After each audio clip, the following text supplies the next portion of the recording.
Hey there. Today, we are chatting about strategies that we can use when targeting basic concepts. So, these small but meaningful words like on, under, before are the foundation for understanding classroom directions, understanding stories. They're embedded in the curriculum, especially when it comes to math. We are going to be reviewing some practical evidence-backed strategies that we can use. And then we're going to tie it all together with a book, Zoe Gets Ready. So we'll talk about how we can embed this into our literacy-based therapy units. First up, we have a few strategies that we can use when breaking down concepts for students. I'll share all the citations in the show notes. But one strategy involves keeping it clear and focused and working on one concept at a time, making sure that a student masters a concept before we add in more concepts. And this helps reduce confusion, especially for students with language delays. If we have vocabulary goals, it might make sense to keep our instruction more focused for these students. There's a study by Seifert and Schwartz, 1991, and they inspired how I set up all of our basic concepts units in SLP now. They talk about combining direct instruction with interactive and incidental teaching, and they did this with preschoolers and found that this direct instruction plus embedded practice resulted in meaningful gains in preschoolers' understanding of basic concepts. We get really good results when we do that explicit teaching and then give students the opportunity to practice and see these concepts in action in meaningful contexts, like when reading a story or during play or during their routines. And like I said, I'll share that research study in the show notes. It's a great practical read. All of the basic concepts units in SLP now help implement evidence-backed strategies for that direct instruction. And then when it comes to embedding concepts in meaningful contexts, we don't want to just drill. As we're reading stories, we can emphasize the concepts in the reading and through all of our literacy-based therapy activities, like our virtual field trip, for example. And then if we're doing play-based activities, which our early language books include tons of play-based activities, and we can practice our concepts and model and recast them during our play and routines as well. There's a lot of ways that we can embed those.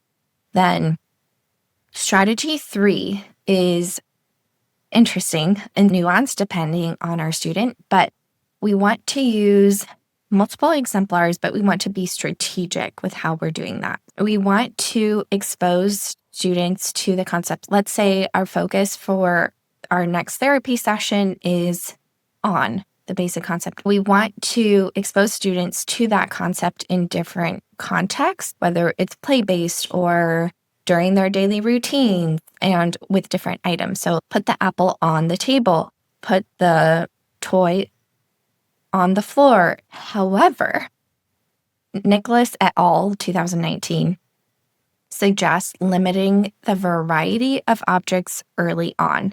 And so this kind of goes along with that, starting with direct instruction. So maybe this is a way to kind of reconcile that research. So when we are doing our direct construction, we want to just have a few exemplars, start really simple, and then expand as students start to understand the concept, keeping it consistent at first. And the activities in SLP now help you do that. So that's great.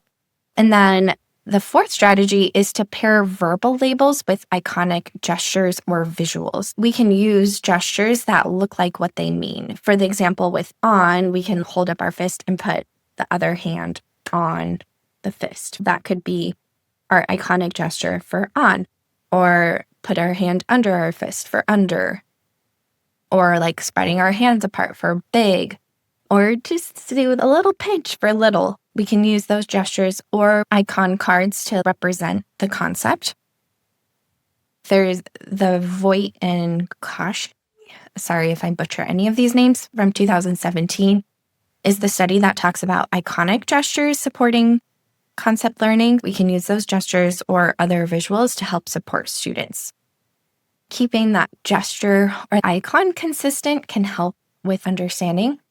And our fifth strategy is to collaborate when you can. A study by Lund et al. In 2019 found that students learn more concepts when an SLP collaborated with the PE teacher.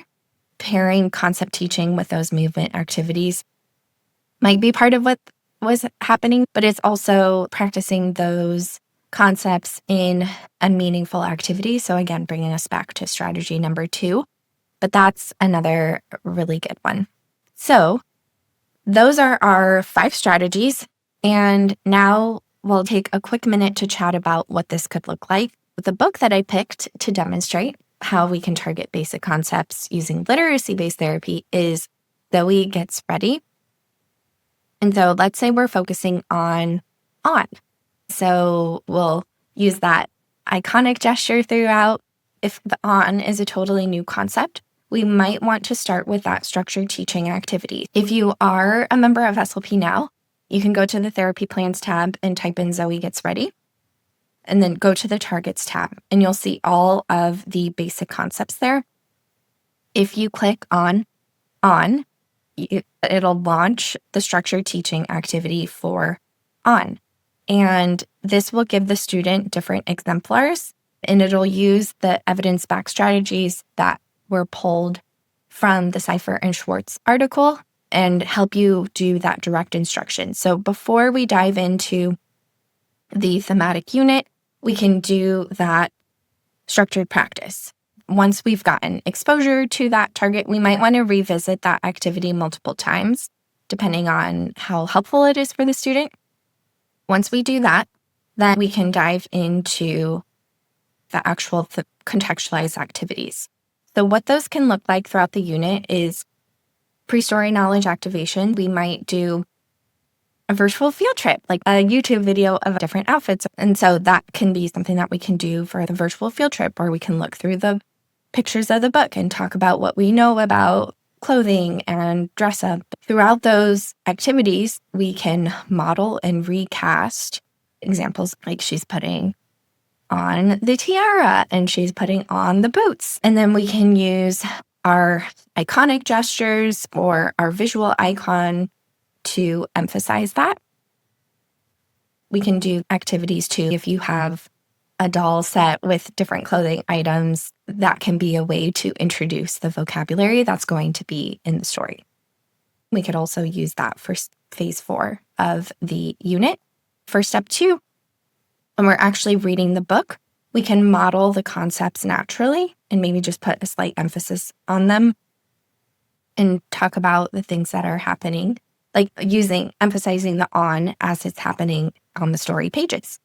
Then for story comprehension, we can ask questions that embed that concept as well. So like, where are her shoes? And they can say, on her feet. If we're at that level, if that's appropriate, we can use visual supports and all of that as we're giving that exposure.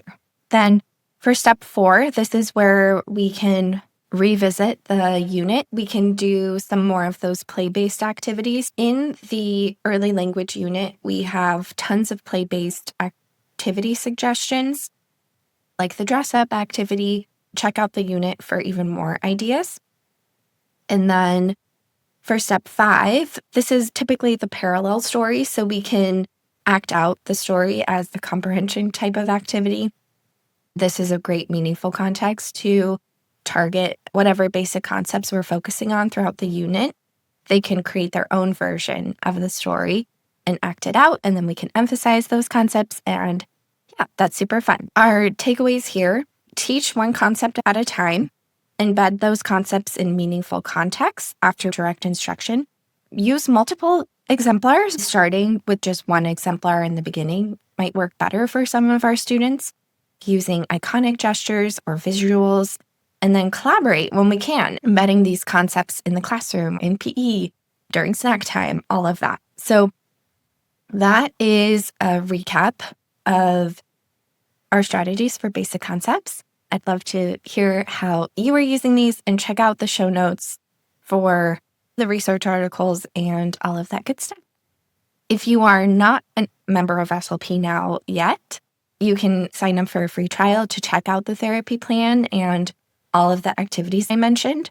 The link will be in the show notes, but just head to slpnow.com/trial. You can sign up for free, no strings attached, and you can access the therapy plans, like I said, all of those basic concepts activities. We'll hope to see you soon, and we'll see you in the next episode too.